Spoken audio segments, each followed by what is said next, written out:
मित्रांनो, सेबीने सर्व म्युच्युअल फंड्सना नुकताच एक स्ट्रेस टेस्ट करायला सांगितलेली आहे आणि सध्या ते बरं चर्चेमध्ये आहे.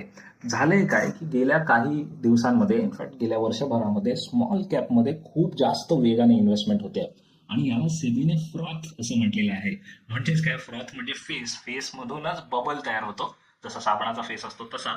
आणि आता हे बबल नाहीये पण तयार होऊ शकेल अशी सेबीला शंका आहे. तर खूप जास्त व्हॅल्युएशन्सवर खूप जास्त प्रमाणामध्ये स्मॉल कॅप स्टॉक्स विकले जात आहेत आणि रिटेल इन्व्हेस्टर बाय करत आहेत. सेबीला पुढे येणारा धोका दिसलाय म्हणून त्यांनी स्ट्रेस टेस्ट करायला सांगितली आहे.